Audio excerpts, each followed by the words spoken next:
Breaking news, according to Jaron Ennis promoter, Eddie Hearn, he came out stating that the reason why Jaron Ennis turned down both the Teofimo Lopez and Devin Haney fights is because he's already going to move up to 154 pounds.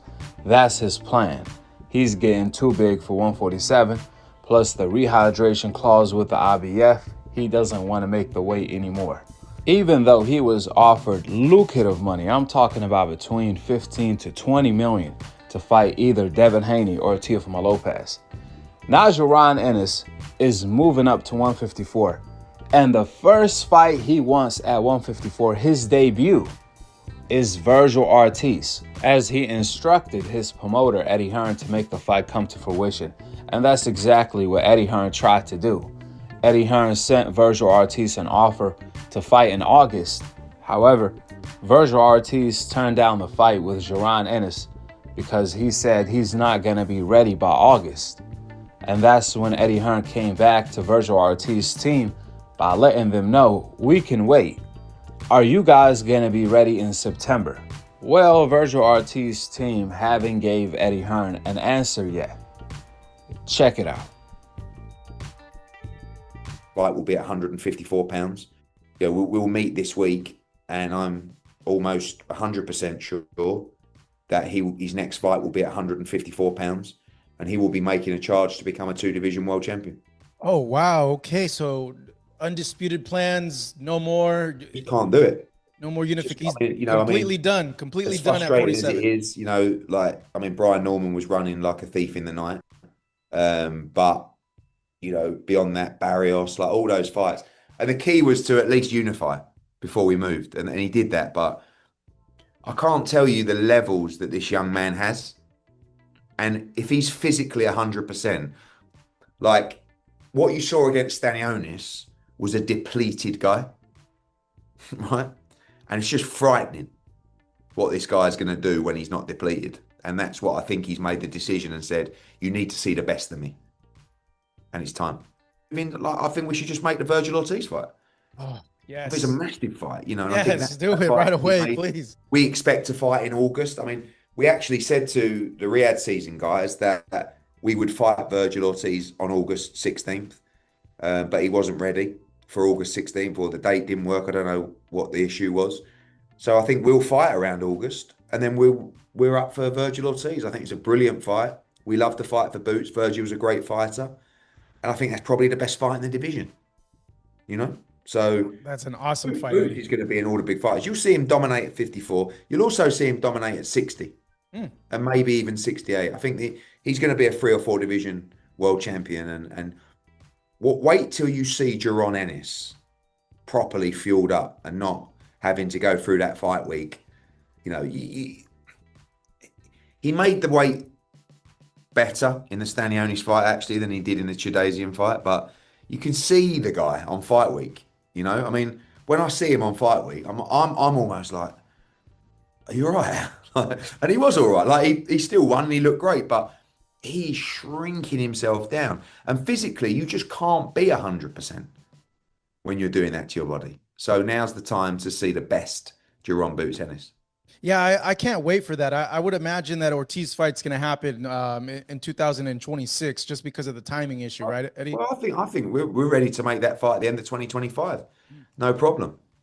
So, we'll speak. Obviously, we've got a great relationship with Golden Boy and DAZN. They love that fight. Let's see what we can do. Without a doubt, this is the fight to make at 154. The biggest fight at 154. I would say the best fight. However, I can't do that with Bekram knocking out Tim Tszyu, the IBF champion, and then Vergil Ortiz turned down an offer to fight Bekram for the IBF title. Vergil Ortiz and Oscar De La Hoya, they came out stating that they want a tune-up fight, an easy touch, after the Madrimal fight. The only problem with that is Vergil Ortiz has never became a champion yet. He never fought a champion. From 140 to 147 to now 154, Vergil Ortiz has yet to fight a champion. How are you going to turn down a fight with the champion Bekram to take a tune-up? That doesn't make sense. When you never won a title, when you never fought a champion to become one. You only see a real fighter asking for a tune-up fight if they are moving up another division, or if they fought killers one after another. And I'm talking about like lining up Devin Haney, Gervonta, Shakur, Lomachenko, Teofimo Lopez, Ryan Garcia. You went through all of them. Then you want a tune-up. No one is going to say, oh, nah, you can't have a tune-up. But when you never became a champion and you talking about you need a tune-up, that's crazy work. I mean, it don't even have to be that extreme to qualify for a tune-up. For example, like Errol Spence, he fought Kell Brook, Mikey Garcia, Lamont Pearson, Sean Porter, Ugas, Danny Garcia, Crawford, one after another. Where was his tune-up at? Even Devin Haney. He went through Linares, Jojo Diaz, Kambosos, Lomachenko, Regis, Ryan, and then Ramirez. Where is his tune-up at? But Vergil Ortiz, who never became a champion, needs a tune-up? I always tell fighters you don't have to give up ground just because a fighter is coming forward applying pressure.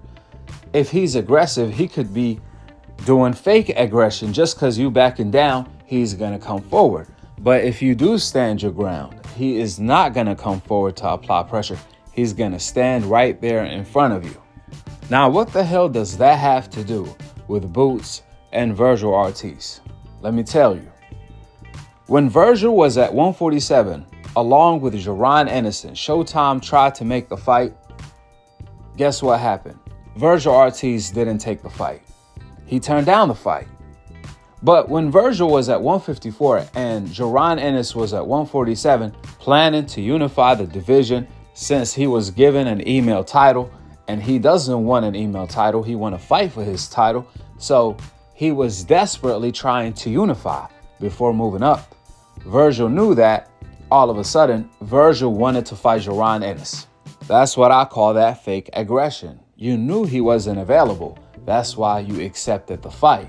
But the moment the fight is back on the table, since Jaron Ennis is now moving up to 154, Virgil division. Remember, Virgil wasn't willing to move back down to 147 to fight Boots. So now that the fight is back on the table, because Boots is moving up to 154, some way, somehow, Virgil is not going to be ready. How does that make sense? Virgil fought way before Boots fought. Vergil Ortiz fought 4 months ago. You telling me he's not going to be ready to fight Boots in August or September? How? How, Sway? When the man fought 4 months ago, how can he not be ready to fight in September? Virgil already turned down the fight for August against Boots. Let's hope he doesn't turn down the fight for September as well, or even a later date. With that being said, go ahead and drop your thoughts in the comment section below. Subscribe below. And to be continued on the next episode of Akhi, Akhi TV. Peace out. Wa alaikum assalam wa rahmatullahi wa barakatuh.